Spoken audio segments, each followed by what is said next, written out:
Hello there, and welcome to Avatar, the podcast. I'm Hello. Mr. Greg. Hello. Sorry, I've talked over you. I'm so rude. Oh, you're fine. Oh, gee, I'm so rude. You're so nice. You're leading today's episode. That's true. Feel free to talk as much as you want. No, because then now it makes me want to talk less because I'm going to be talking more. It's a weird thing. Hello, everyone. Again, welcome back to the podcast. If you're watching this or listening to this, you know that we're going to be talking about episode 2 of The Legend of Korra. We do have to get a couple things out of the way before we proceed. Because Acorn and I made a plan and we didn't tell anyone else about the plan. Yeah, really. Realize that after the fact when everyone's like, wait, what? Yeah. So to clarify a little bit now, since we are going to be putting in a little more effort into the video side of our podcast and our YouTube page, here is the timeline in which you should expect new episodes.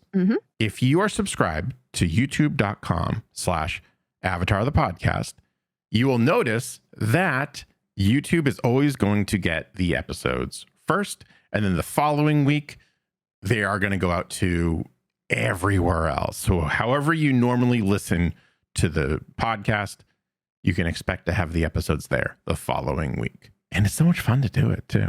It's really, it's a blast. It's a level up. Yeah, and you can see my all shirts. Our goofy expressions and Greg's sense of fashion. Yes, he wore a nice button-down plaid shirt last time, and I was wearing a cool T-shirt. It's a Jasmine Dragon T-shirt.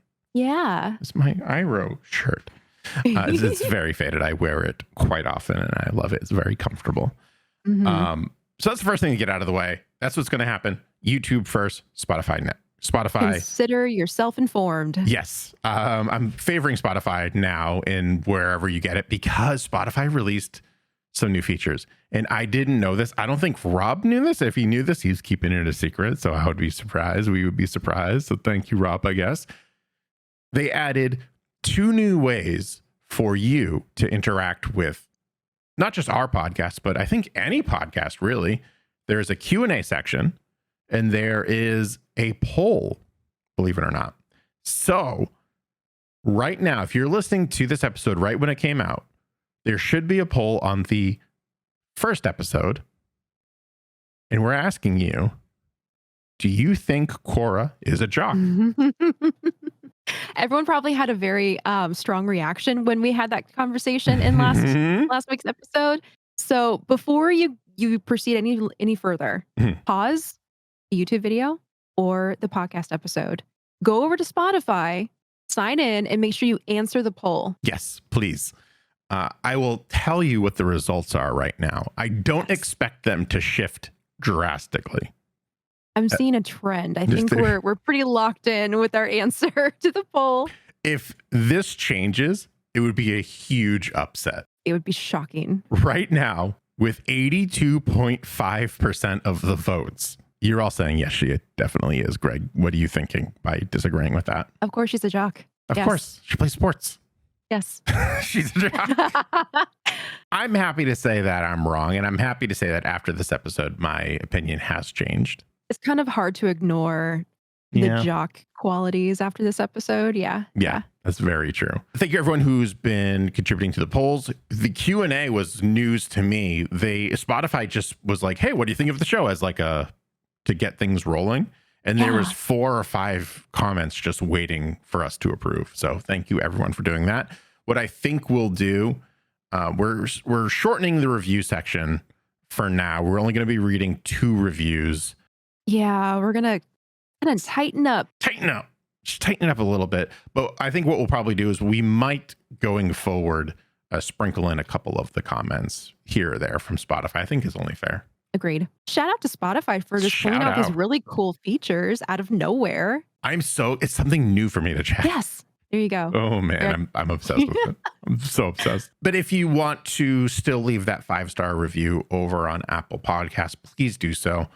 That is the best way to help out the podcast without spending any money. Telling your friends, leaving a 5-star written review.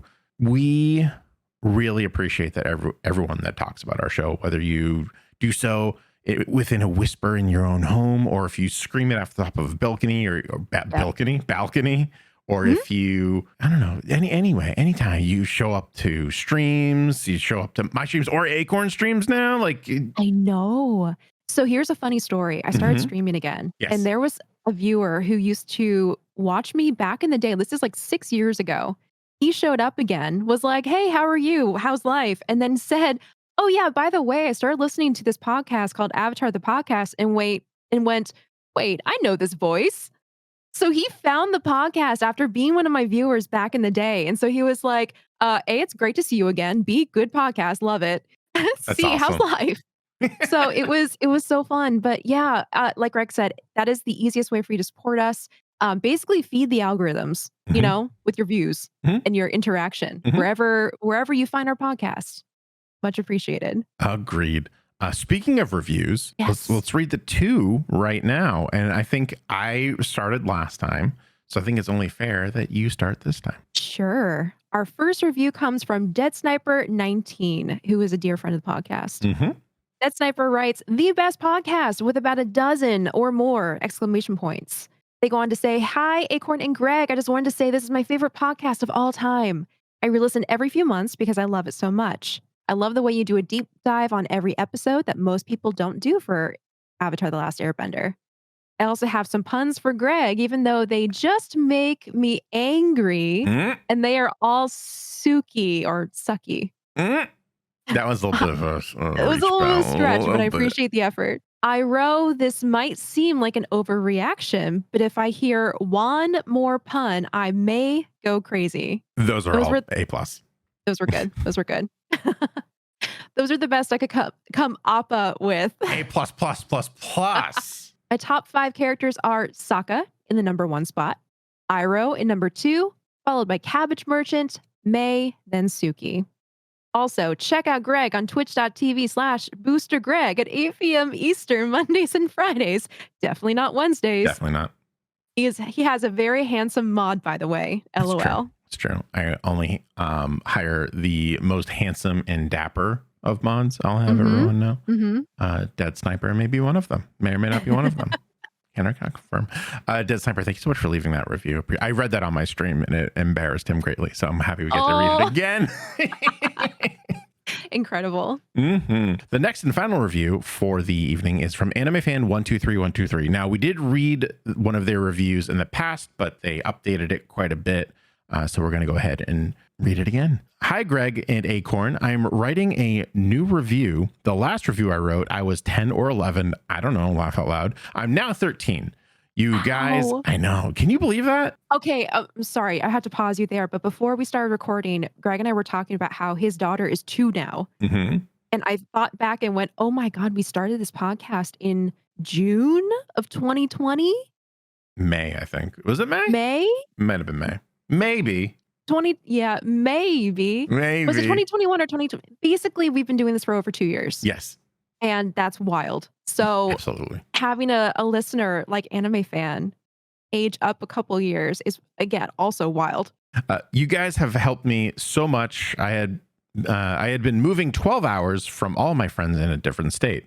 In my last review, I said I was going to be a voice actor. That didn't end up happening, but I do model for other clothing brands now. I started softball after doing dance for 9+ years. I love you guys so much, and I have new favorites. My top 5 are Aang, Toph, Sokka, Katara, and Zuko. I stopped listening to you guys for a month because I was listening to episodes over and over again. Fair. Aww. Still am right now. Thank you, Acorn and Greg. I love you guys so much. You guys are like my aunt and uncle. No, that's cute. That's adorable. I'm going to probably cry. If I wasn't going to cry now, I'm probably going to cry after this. I lost my uncle last year and hadn't talked to him for about 1 to 2 years before that. So I've completely lost what he sounds like. Greg, you're my uncle now. Oh, no. And Acorn, you're like an aunt to me just because LMAO, and then heart hands. Yep. Thank you guys so much again. Oh, yeah, I know. That's precious. Thank you so much, Anime Fan. I sometimes forget that we have such young listeners. I still remember the email that we got from, I think, England, Hmm. and the writer was, I think, 10 years old, 9 years old, just Yeah. saying like, "I love your podcast. I listen all the time." Just so nice. I remember the one review we got where it was a grandmother who says that she listens to the Yes, podcast with her grandchildren. And I thought that that was really sweet too. too. Yeah. Oh, so wholesome. All right. Well, without further ado, thank you everyone again for, I'm so Yes. sorry, leaving these wonderful reviews. We super appreciate it. Leave it at your leisure if you like, if you want us to read it, obviously, because if you don't write it, we can't read it. That's how the written language works. We've been over Mhm. this, right? We're in a new series, a new leaf, because Oh, this is nice. book 1, episode 2, A Leaf in the Wind, or as we like to call it, Korra is a jock. that's right, Korra is a jock. I was wrong. Acorn was right. This episode was written by Michael Dante DiMartino and Brian Konietzko and was directed by Joaquim Dos Santos and Ki-Hyun Ryu. I'm sure I butchered that. I'm so sorry. Korra is reading about pro bending and desires to see it with like all of her might. She really wants to watch a match. But Tenzin refuses, calling the sport a mockery of the noble tradition of bending.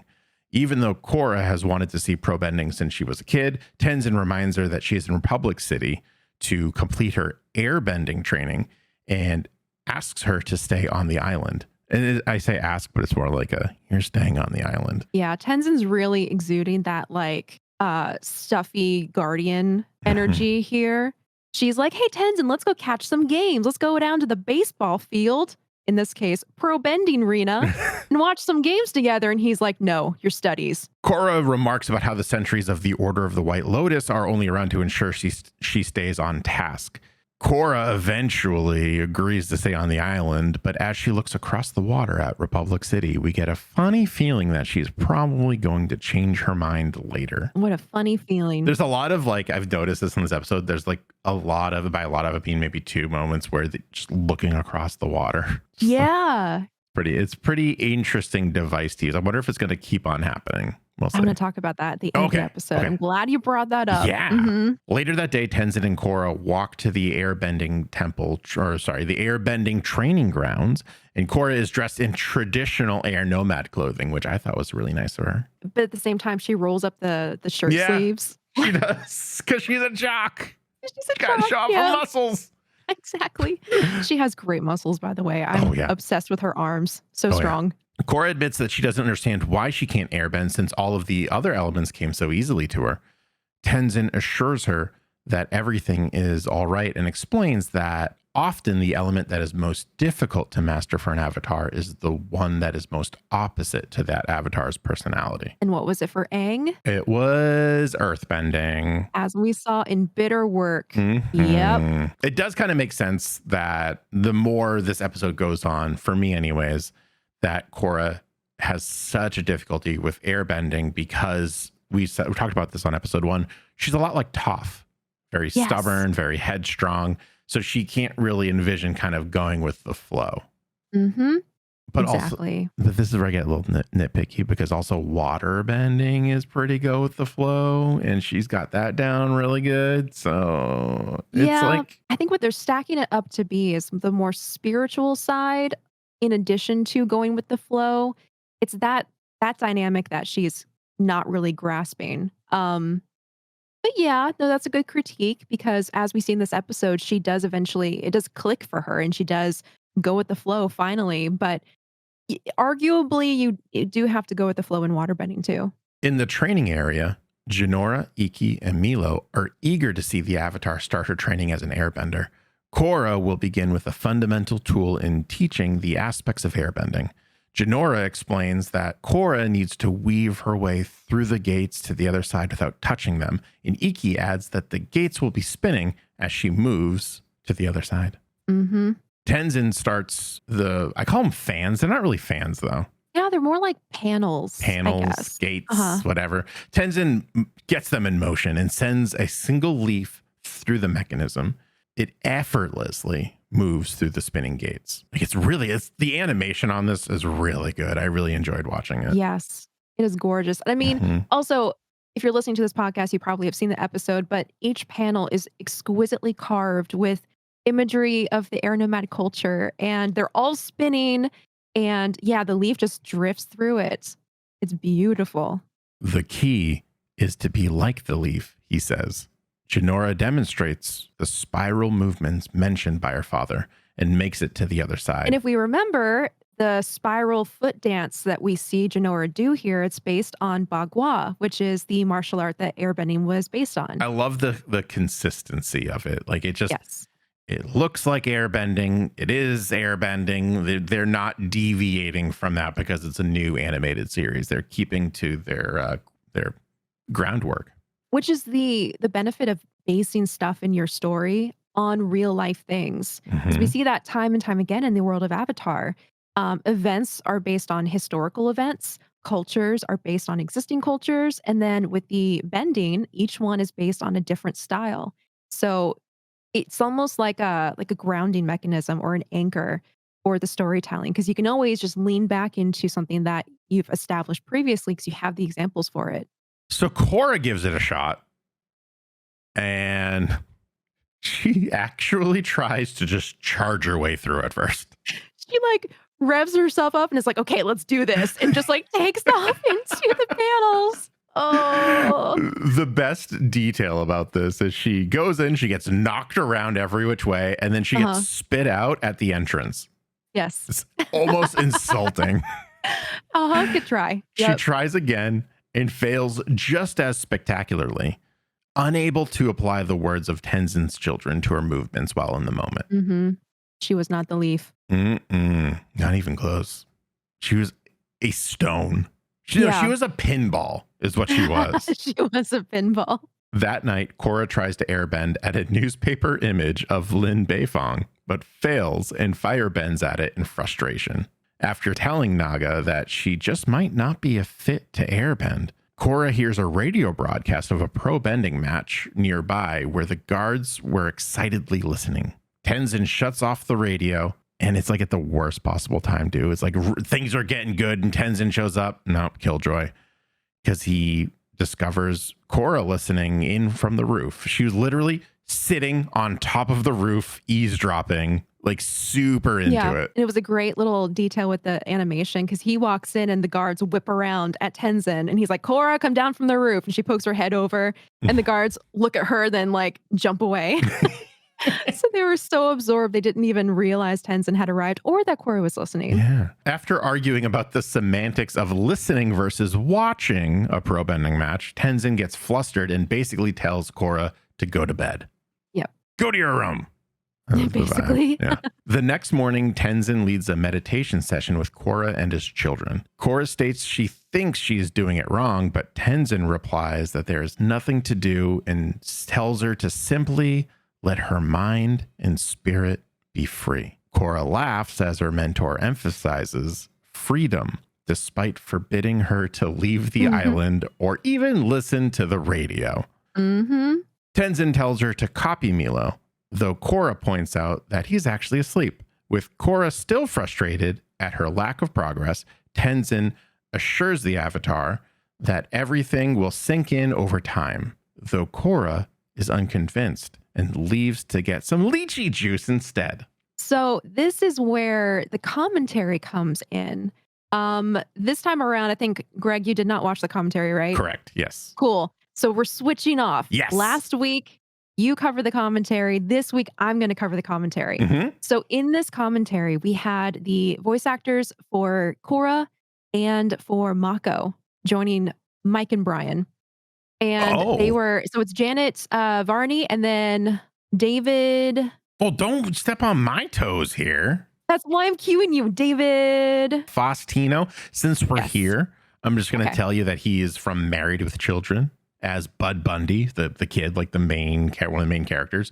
Uh-huh. Modern Family as Tater. Dragons Race to the Edge, which I've never heard of, but he's done a bunch of episodes of that as Dagger. And The Winx Club, which I've heard of, never seen, as Helia. Oh, interesting.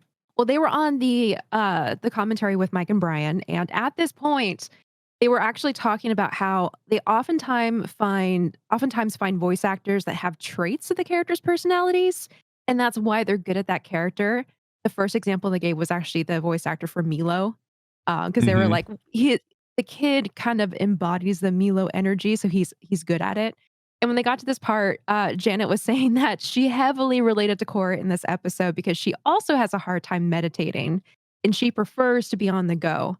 The most calm she feels is when she's active. So I thought that was really funny that not only does she love Korra and really like take pride in being a actress for her, she also very much is like Korra in the Yeah. physical ways. I remember, I forgot to mention it last episode, but Janet had said typically when she auditions, she tries not to get her hopes up and tries not to envision herself in the role.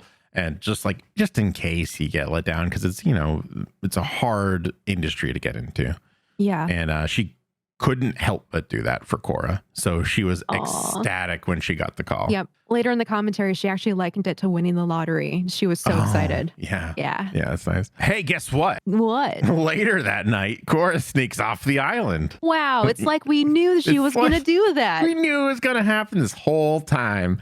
And she makes her way to the pro bending arena. She wanders into a training gym, but is discovered by its owner, Toza, who threatens to take her to security for trespassing. A pro bender walks in and states that Korra is with him. It's a very handsome debonair, maybe a little awkward.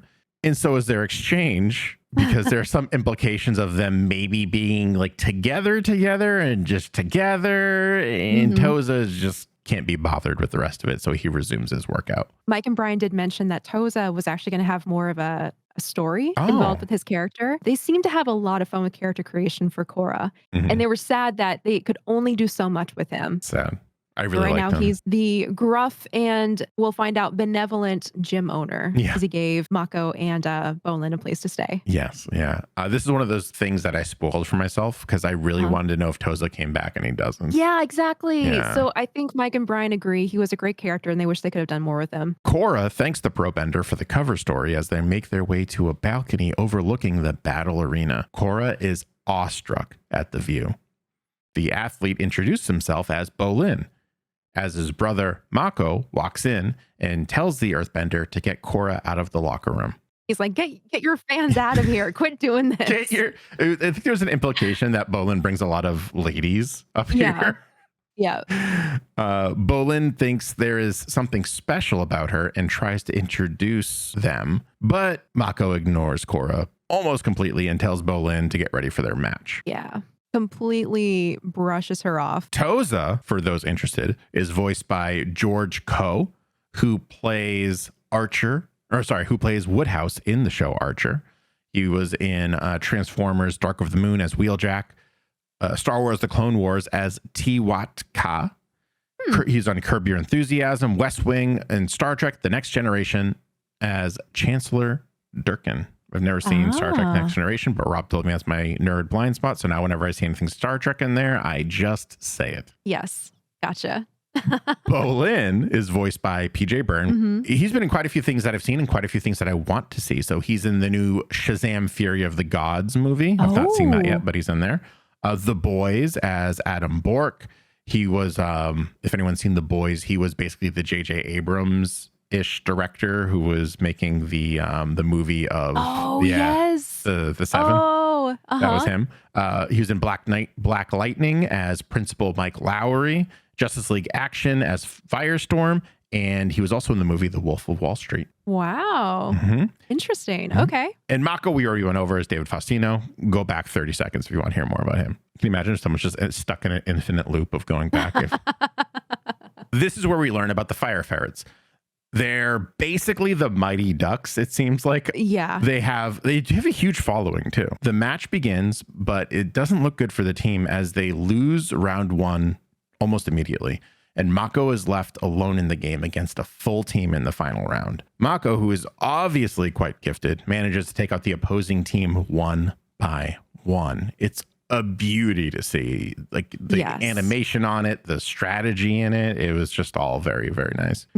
After the match, Bolin lets us know that they only need to win one more in order to get into the championship, which is a big deal. Especially for underdogs. I know. Yep. Although I really wish we got to see like the whole beginning story, because that's my favorite part of the underdog tale is like the beginning and they don't have their act together and all that. Yeah. While Bolin and Korra celebrate their victory, Mako and Hasuk, who's the fire ferret's waterbender, butt heads. And it seems like they butt heads quite often based off of this exchange. Korra tries to praise Mako, but he remains annoyed that she is around.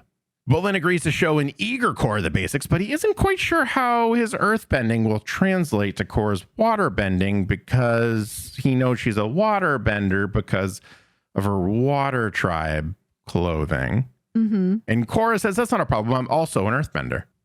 Yeah, I love that exchange actually, because she's like, no, it's okay. I'm an earthbender. And he's like, oh, sorry to assume.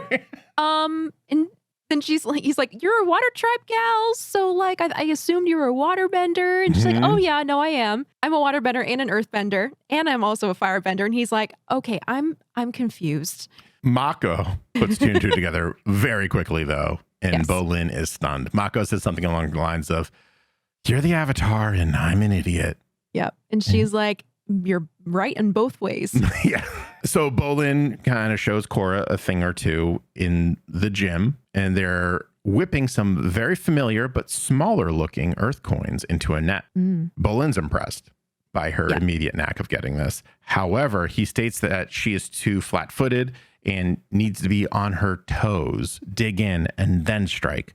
Korra's second attempt proves more successful, causing Bolin to state that she is a natural. Mako remains unimpressed and retires for the evening, and it is revealed that the brothers live upstairs in the arena's attic. Because the underdog story where they don't have their act together is off screen when they first found Toza, and Toza gave them a place to stay and gave them a place to train and all of that. So we're just jumping ahead in the story. Good basically. Guy Toza. Yeah, good guy Toza. I actually liked the scene here because historically we've seen, for instance, Aang learn earthbending, and so much of it was rooted in like the horse stance and standing your ground and being, you know, firm and strong and connected to the earth. And now with the new times and pro bending, you're seeing more of this like mixed martial arts kind of look. So you have to be light on your toes, you have to be quick and fluid, you have to bob and weave. And so I thought this was kind of like a thematic shift out of the world of Avatar: The Last Airbender, bending wise, and into Republic City and Korra with this new style. And I also like how Korra likens it to, it's a whole new style. I've never seen this before. Yeah. It's a cool evolution. I still have the same complaint that I had when I first watched the series though. Which is what? Pro bending just looks too modern to me. Yeah. Interestingly enough, I learned in the commentary too, that the idea of pro bending came before Korra. So interesting. Yeah. Before Korra was even developed, before they had characters or anything, Mike and Brian were thinking about how would bending look and function in a peaceful world. And they actually took inspiration from the incredible popularity of like pro wrestling and boxing in the US at the turn of the century. So they are pulling from history in that sense. But this was, I think, established before we even had Korra, the show, being written. That like also kind of sits weird with me too, that information. Because they didn't really know the timeline. They didn't know Korra, but they still were like, there's going to be the idea of pro bending, and they're pulling from very modern sources. Yeah, I don't know if the pro bending as a concept was for this time period in the world, or if it was just in general. Like, I mean, thinking back to like the gladiators, like the Greek games or whatever, there's always been fighting and challenges for fun. But I see what you're saying. It is a very big tonal shift to go from bending in the middle of the country against benders of, you know, opposite styles to being on a team where everyone's represented and you're like duking it out in an arena. I think part of it too is that we basically got pro wrestling in Avatar: The Last Airbender, which is a very modern sport, right? But they still made it feel like it fit in well in that time period. And this one just doesn't have that same cohesiveness for me personally. I wonder what it is that would shift it for us. Because I see what you're saying. And I want to say that was my very first takeaway when I first watched Korra. Something felt a little off. And I likened it to the fact that it was very modern.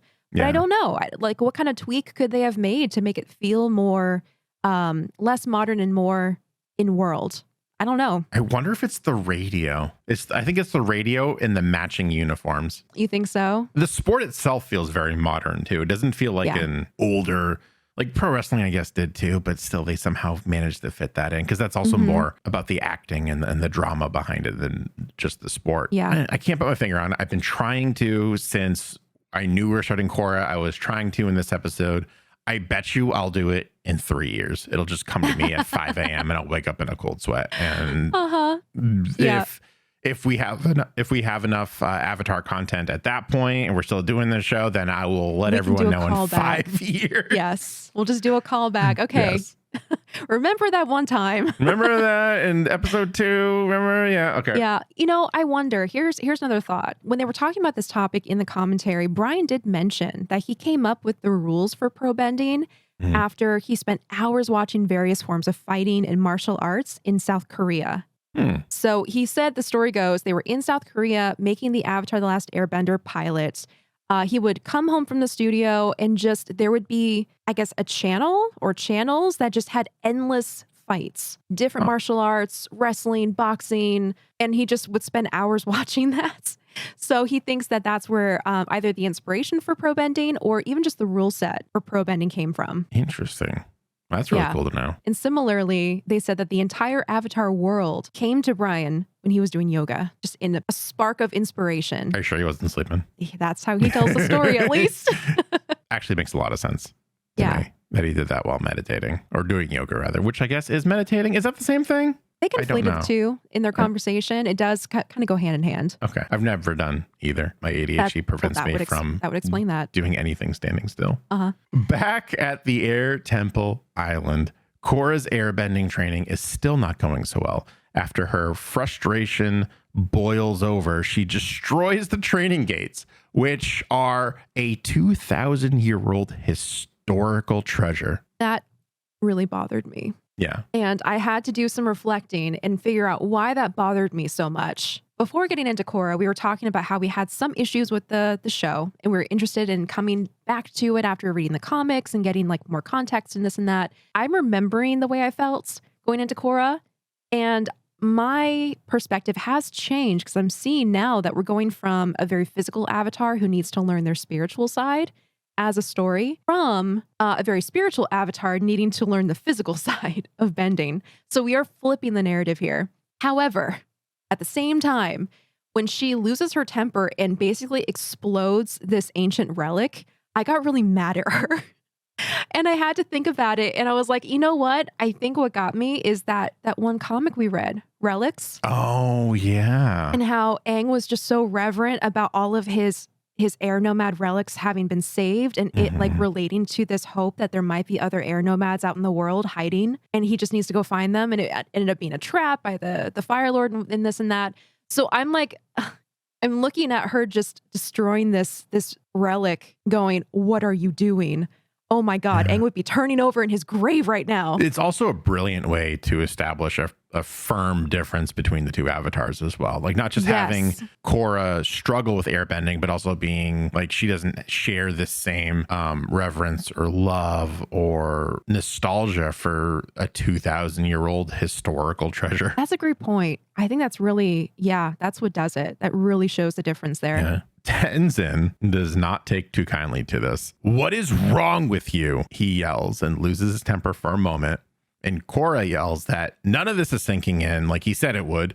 And Tenzin takes a moment and softens his stance. He basically snaps into his mother and then snaps out of it. He turns into Katara for a moment and then comes back to, becomes who he envisions his father to be, or maybe who he was in his adult life. We still don't know. And tells Korra that this is something that cannot be forced. Korra angrily yells that maybe the problem is that Tenzin is a poor teacher and storms off. Yeah, you're a terrible teacher, Daddy. Milo yells with a goofy smile and kicks the burnt and splintered pieces of the relic around while Iki and Jinora comfortingly hug their father. Oh my God. I love Milo. I know. I knew you would. He's the best. I knew you would love Milo. And his look is just perfect. He's just like, his head is oddly shaped and feel like he's missing some teeth. I don't know if he is or not, but I feel like he is. If he's not, he's deaf. He's going to be the new Boomy when he gets old. Oh, absolutely. He Beyond could a also be a shadow of a character doubt. in Rugrats. His head shape is that of Tommy Pickles. It is. Absolutely. Absolutely. At sunset, Pema serves dinner to her family. Tenzin reveals that he is growing increasingly frustrated with Korra, but his wife says that he just needs to give Korra some space. Tenzin asks his kids to promise that they will not be like this when they're teenagers, and Jinora will make no such promises. I love Jinora. You love Milo. I love Jinora. I also very much enjoy Jinora. She takes a moment, she goes, I make no promises. And like unemotional. While she's reading at the dinner table. I was that kid. Korra returns to the pro bending arena and finds out Hasuk has not shown up for the match, which will force the Fire Ferrets to be disqualified if a replacement is not found. Korra offers to fill in, but Mako refuses, saying he would rather forfeit than look like a fool. Korra tells a referee that the team is in, and Bolin agrees. I do appreciate how confident Korra is, because someone like Mako continually putting her down does not faze her. She just does what she wants to do and takes what she wants. I put this note here. I don't remember if this is considered the referee or not, the guy who's like the official, but I'm going to say this right here, right now. There's a referee who's voiced by Tom Kenny. And for anyone who doesn't know, Tom Kenny is the voice of SpongeBob. He does a bunch of different voices as well, but you will know him as SpongeBob SquarePants. Fun. Mm-hmm. Yes, they did talk about him. I don't remember if they named him by name, but they said the person who did the referee voice is just incredible. The way that he can just spit off a script perfectly in all these different voices, they said is just like really impressive. Yeah, Tom Kenny is a very impressive voice actor. Unfortunately, like I just pigeonholed him into SpongeBob because he's been that forever. Like 15 years or something crazy. Yeah, something ridiculous. So, I mean, he's making good money. I don't think he's complaining too much about that. Yeah. Especially, he probably has that anonymity too, right? Like he walks down the street and not many people are like, hey, you're Tom Kenny. That's the brilliance and the secret perk of voice acting. You have a secret identity. Mm-hmm. The match begins and Korra quickly waterbends a member of the opposing team out of the ring. She's given a one-zone penalty as she can only knock benders out from the back of the ring. She admits it and the match resumes, but earns herself another one when her foot crosses into zone 1, sending her back to zone 3. You know, I was thinking about this. Yes. She's said she's always wanted to see a pro bending match. So she's historically only ever listened to matches on the radio. Mm-hmm. And that would explain why she doesn't realize the ring thing. Yeah. They're knocked off the back of the ring, not off the sides. She wouldn't necessarily know that after listening to the game and not actually being able to see it for herself. I would agree with that. I have another theory as well. Yeah? What's that? I don't think she loves the game as much as she might love maybe the attention from the game. Like, in what way? I think she likes the fame that goes with it. I think that she's probably daydreamed a lot about being a pro bender and winning the championship match without maybe fully listening to the game on the radio, perhaps. Like a jock winning. Exactly. Like a jock daydreaming about winning the exactly. What is football? National Cup, the Super Bowl, whatever. The Super Bowl, yeah. Like, yeah. Basically. If you're a hockey fan, the Stanley Cup. Right? Yeah. Okay. If you're a soccer/football fan, I mean, like European UK football, the World Cup. There we go. There's the cup. Those are all the sports I know. I know no more sports balls. I don't follow sports ball. Sorry. Me neither. I'm not opposed to the occasional story about the underdog going, the distance, but I can't watch the actual sport. I fall asleep every time. Yep. The Platypus Bears win round 1 and start round 2 with a flurry of attacks on Korra. She stops an attack with earth bending, confusing the official. The radio announcer learns that she's the Avatar, much to the audience's shock. The broadcast is heard by Tenzin, and he gets really angry. Mm-hmm. The referee states that Korra may continue in the match only if she solely uses waterbending, which I think is fair. After the match resumes, she is quickly knocked out of the ring by a barrage of attacks. They basically like, oh, she's the Avatar. Get her out immediately, which is a great strategy. When she emerges from the water, she discovers Tenzin waiting for her and demands that she return with him. Korra refuses, believing that she does not need airbending, which leads to an argument with Tenzin stating that the Avatar must learn all the elements. I feel like this is a lesson that we learned in the comics. That it's more about bending? I think it's just tradition. Sometimes you got to break tradition. The traditional thing is the Avatar knows all 4 elements, and an Avatar has the capacity for all 4 elements. And yeah, she probably should learn airbending, but the way he says it, he's very rigid and stern in this decision, and he's not really willing to hear her out. And it very much reminds me of kind of like an old school versus new school kind of mentality of absolutely. You know, I'm probably not articulating it that well, but is there something just very like he's a brick wall, even though he's like a master airbender, and she's the one trying to be fluid with the concept of the avatar, and he won't have it. Yeah, well, also he grew up basically holding the whole air nomad culture on his shoulders. That's also true. So he's very much focused on tradition and culture and reverence and all the things we've talked about so far. And she's just like, listen, dude, it's not working. And I'm focused on this right now. Also kind of interesting to think about the air acolytes too during this. Like, yeah. Like Tenzin feels this sole responsibility as being the son of the former avatar and the, I guess, second generation airbender. I get, like, it's not putting it right, but basically kind of right. Yeah. But there's so many other people around him that learn directly from his father as well. And he's, I think, unnecessarily keeping this responsibility for himself. I think it gives him purpose. It gives him some pride. But I don't think he needs to like stress himself out as much as he is at the moment. He doesn't need to, but he does. He does. I mean, he even said in the last episode that he didn't want to teach Korra because he was so focused on his father's legacy, and then realized that Korra is his father's legacy. Korra is his father, technically. I mean, technically. It's a little thing too. Did you notice during this part, he basically like said, you know, you flagrantly disobeyed me and blah, blah, blah. I could only hear Mufasa. Oh no. And you deliberately disobeyed me. Oh. From The Lion King. Yeah. That little voice line has lived in my head for the past however many years, ever since I first saw that movie. Korra responds to Tenzin's disappointment, let's just call it, by stating that she needs to learn modern fighting. This is like how she's going to become the avatar, how she's going to get it. This prompts Tenzin to retort that bending is not all physical. Remember airbending? The spiritual part that you don't have down, Korra? Yeah, this is what you're ignoring. After this, Korra returns to the match, leaving a furious Tenzin behind. Yeah. Him being like, listen, being the avatar isn't all about fighting. When are you going to learn that? That's basically Korra's arc in a nutshell, in a foreshadowing statement. So that's going to be her arc for the whole show. Being the avatar isn't all about fighting. The platypus bears take round 2 and dominate round 3 as well. Mako and Bolin are cornered and Korra is pushed to the edge of zone 3. However, at that moment, Korra begins to dodge the platypus bear's attacks by employing defensive maneuvers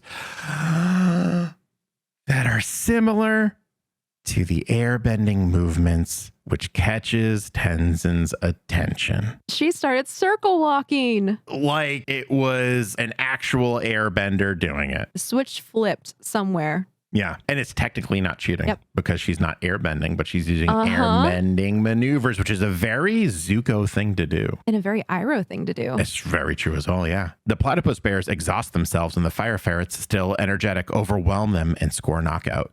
Tenzin is briefly excited by their victory, but catches himself and, collects himself. It's like, this is not proper. He is so his mother. Yes. It's scary. I love it. Yes. He's so Katara, but he tries to be Aang instead. It's so funny. I think he tries to be Aang, but he also, like, I catch this, like, if you were to have only met Iroh a handful of times and he wasn't goofy Iroh, that's who Tenzin is trying to be. Yep.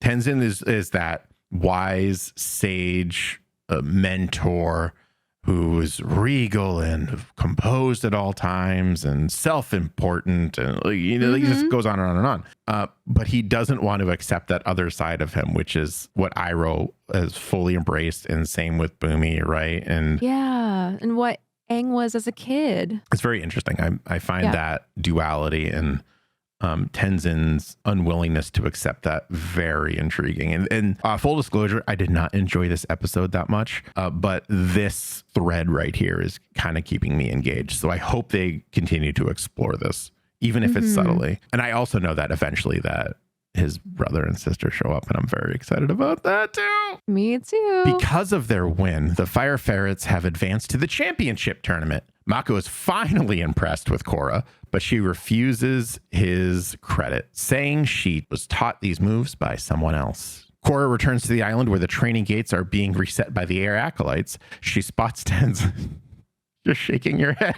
You're so angry. I'm still mad about that. I saw them replacing the panels going, well, there's the only other existing set of those things. Korra, you better not burn these down. So Korra apologizes for burning down a 2,000-year-old national treasure, saying she was frustrated with herself and took it out on him and the gates. Tenzin also, mostly the gates. Tenzin also says he owes an apology to Korra for having lost his patience while trying to teach her some, and there are no hard feelings between the two of them. He does note how impressed he was with watching her move in the match and how she's moving like an airbender. Korra says her good nights and adds, as she's walking away, that, hey, by the way, I joined the Fire Ferrets permanently, so I'm going to be there next week. Yeah. And Tenzin just takes a deep breath. As night falls over Republic City, Mako looks out towards Air Temple Island with a little maybe glint in his eye. And Korra, in turn, lays her eyes upon the pro bending arena, excited to be a part of the Fire Ferrets.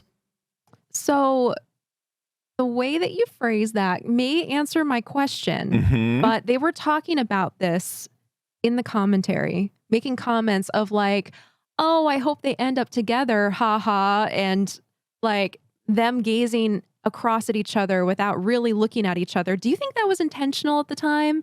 The creators like setting up the romance of Korra and Mako? I think that this is just my theory. Yeah. I think that they wanted Zutara, but like the next generation Zutara. Thank you. Okay. Yes, I didn't even mention that until now, but as soon as Mako turned around in the what's the word? Oh my God. I'm like, I can't speak right now. So excited about That's exactly my thought. In the locker room, the second Mako turned around and spoke, I'm like, Zuko, reduxed. Yeah. Like, he's Zuko Zuko 2.0. without the scar. He's Zuko without the stuff that makes him interesting, in my opinion. I mean, yeah. Yeah. So far, we don't have much reason to like Mako other than he's very good at pro bending. Yes. We don't know much about his backstory, his personality, and like we're not attached to him yet. But yeah, he very much has the Zuko energy, and Korra definitely has the Katara 2.0 energy. And I do feel like it was kind of like a Zutara 2.0 attempt. Yeah, I definitely got that vibe. In complete honesty, I think even the first time I watched this show, that kind of rubbed me the wrong way because it felt rehashed. It didn't feel brand new to me. Yeah. And as like unique and interesting as the world of Avatar had been up until that point.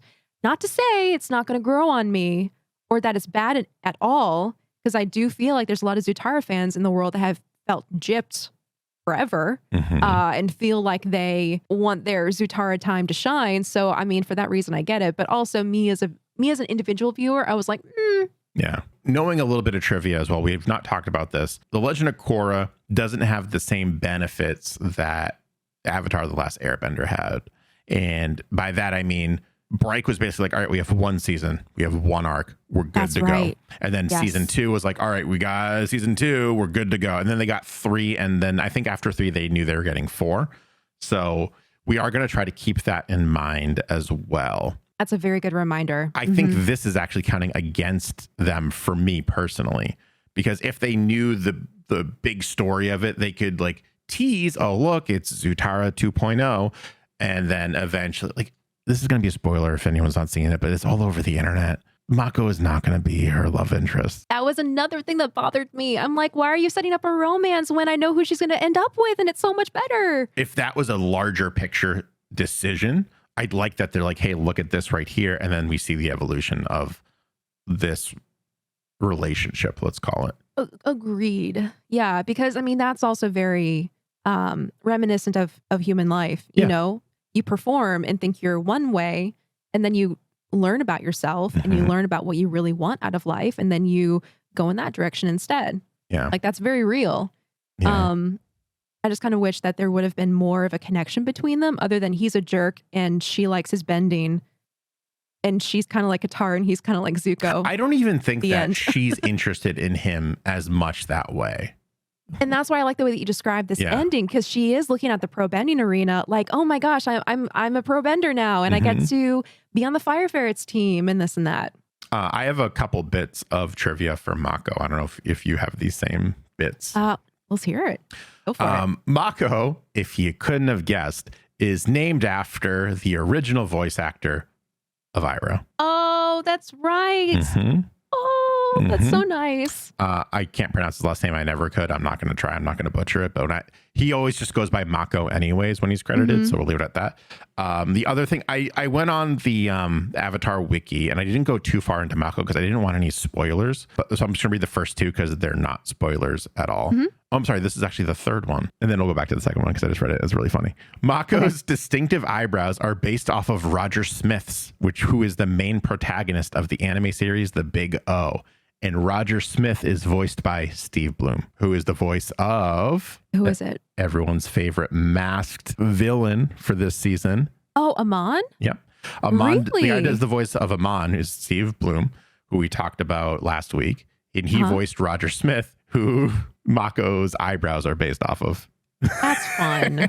The second point, this is really funny, especially after our discussion. The creators commented that Mako reminded them of Zuko, but without the angst.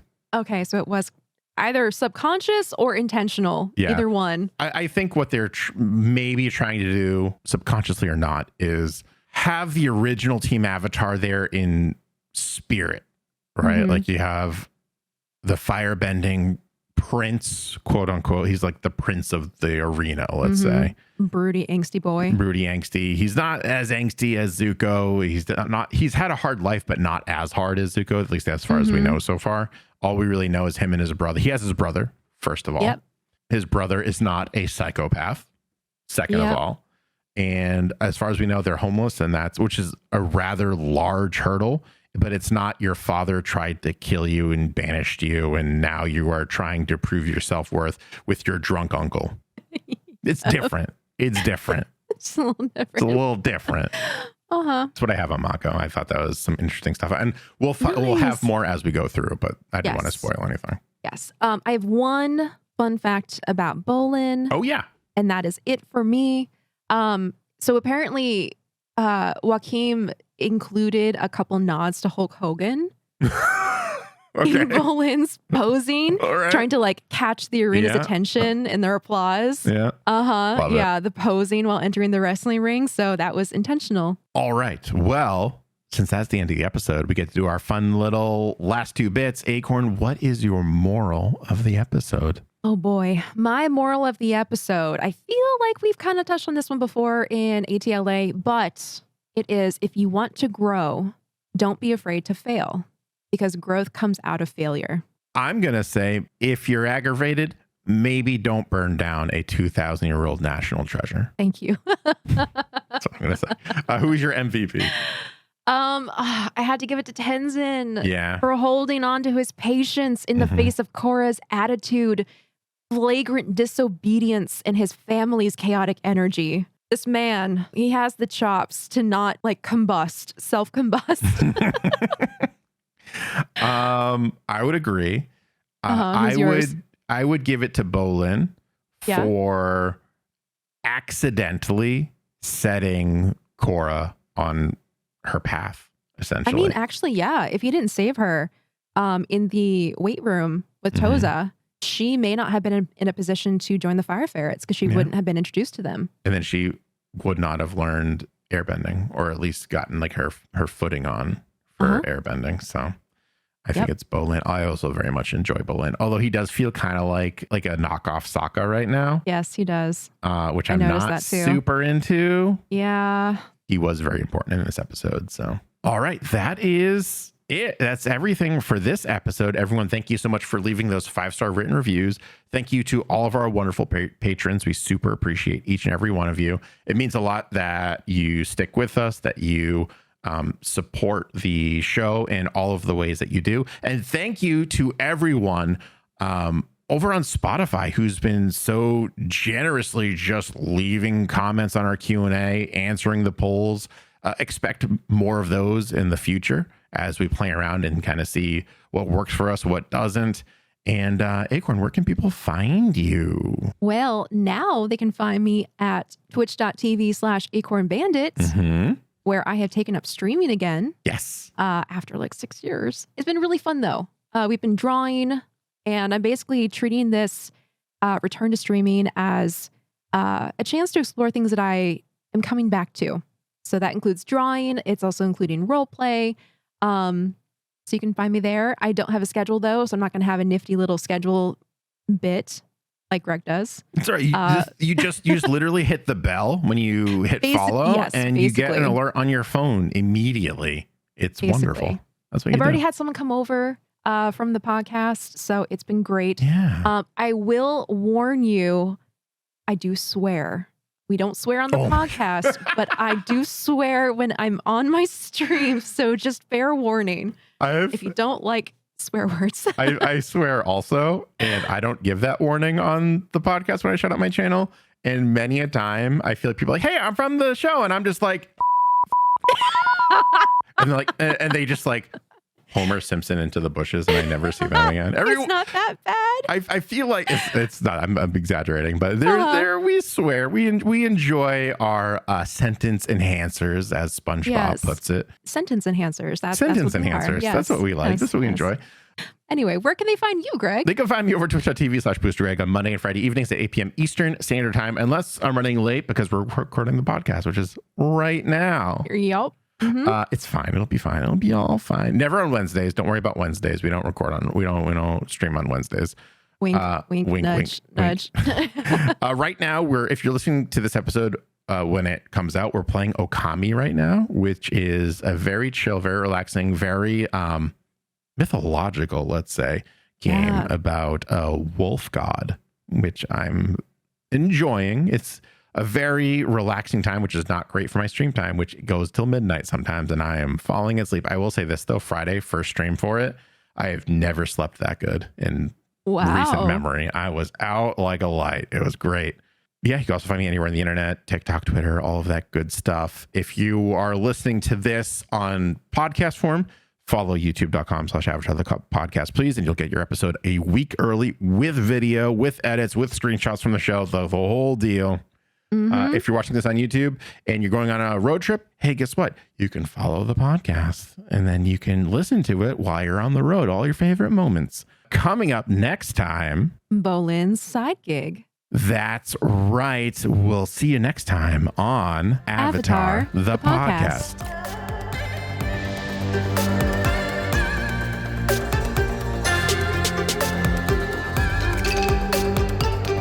Avatar, the podcast, is a proud part of the Geek Generation Network.